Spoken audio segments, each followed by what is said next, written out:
এই মোড়টা থেকে বেরোতে গেলে প্রতিদিনই কিছু না কিছু ট্রাফিকের প্যারা থাকে।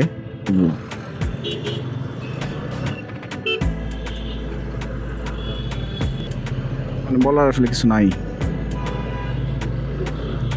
আজকেও দেখতে পাচ্ছি ওইদিকে ট্রাফিক আছে, সো মনে হয় চিনমৈত্রীর সামনে দিয়ে যেতে হবে।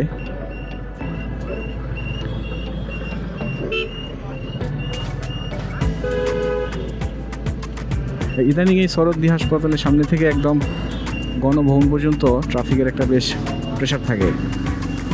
সো আমাকে দেখা যায় যে চিনমৈত্রী সম্মেলন কেন্দ্রের সামনে দিয়ে আগারগাঁও ঘুরিয়ে তারপর যেতে হয়। এই দুই পাশে অ্যাম্বুলেন্সের সারি, যেহেতু হাসপাতাল এরিয়া, এখানে যে দেখতেই পাচ্ছেন সব অ্যাম্বুলেন্স, গ্যারেজ বা গোডাউন বলা যায়। এখানে রেকর্ডিং করতেছি ইনসাইজ প্রো, সাথে হচ্ছে DJI mic mini. Gain level হচ্ছে -6, যেটা মাইক মিনির, কারণ 0 করে রাখলে যেহেতু মাইক্রোফোনটা একদম মুখের কাছে, সাউন্ড অনেক মোটা শোনা যায়। আর এই ভারী সাউন্ডটা একটু কেমন যেন আর্টিফিশিয়াল মনে হয়। সো আজকে চেক করতেছি -6 গেইন দিয়ে কোয়ালিটিটা কীরকম হয়। বাণিজ্য মেলা তো এখন নিয়ে গেছে পূর্বাচল, 300 ফিট পার হয়ে একদম জিন্দা পার্কের কাছে। এমনিতেও ঢাকায় যখন ছিল তখনও আসলে সেরকমভাবে আসা হয় নাই, কারণ এত যানজট বা এত মানুষের ভিড় ভালো লাগে না। এই যে এই মাঠটাতে হতো আগে বাণিজ্য মেলা, এখন এখানে বাণিজ্য মেলা নাই। চলে আসছি চিনমৈত্রী সম্মেলন কেন্দ্রের সামনে। মেট্রো যাচ্ছে, ওয়াও, আমিও যাচ্ছি, মেট্রো যাচ্ছে।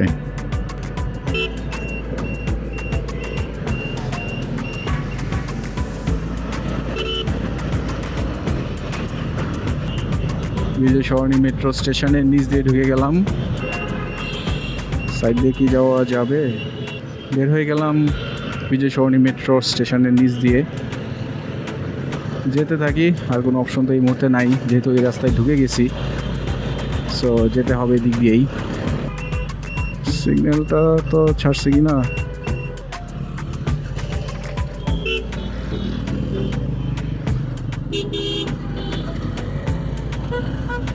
যাক লাকিলি ছেড়ে দিছে আস্তে আস্তেই। এই বেলুনটা অনেকদিন যাবত এখানে আছে, কিসের বেলুন সেটা বুঝতেছি না।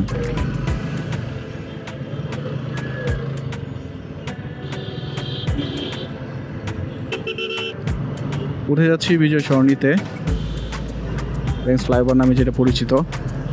ক্যামেরার অ্যাঙ্গেলটা যে হুক দিয়ে লাগাইছি, সো আমি আসলে তেমন কিছুই দেখতে পাচ্ছি না। ভয়েস কমান্ড দিয়ে ক্যামেরাকে কন্ট্রোল করতেছি, দুই হাতে আমার অকুপাই হয়ে আছে। জাস্ট নর্মাল টোনে যেরকমভাবে রেগুলার কথা বলি সেরকমভাবেই কথা বলছি।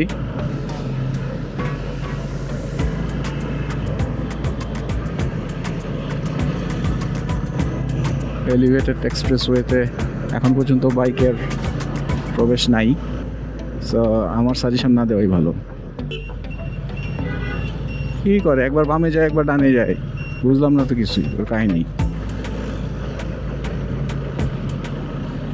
এই যে হুকের ভিউটা ভালো আসে, কিন্তু প্রবলেম একটা যে দেখা যায় না কিছু।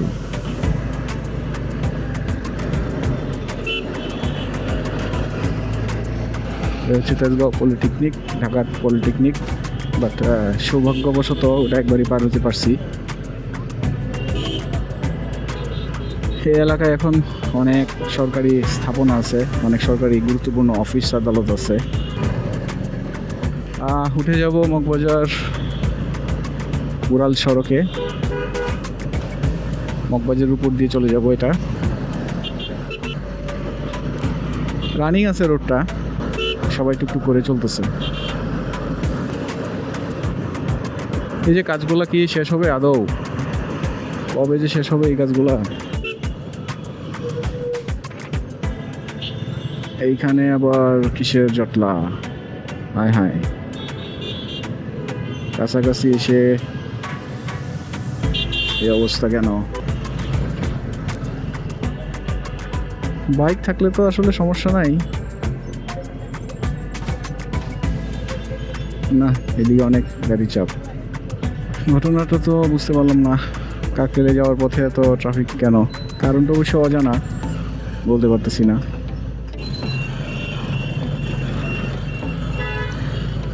বাইকার হিসেবে আমি সবসময় চেষ্টা করি বাম পাশের লেনটা ব্যবহার করার জন্য, ওইটা একটু রিস্ক ফ্রি থাকে। সো ওখানে আরেকটা সমস্যা হয়, পিছনে আমাদের কিছু বিশিষ্ট বাইকার ভাই আছে, ওরা এসে ঠেলাঠেলি করে, এটা হচ্ছে সমস্যা। আদারওয়াইজ বাম পাশের লেনটাতে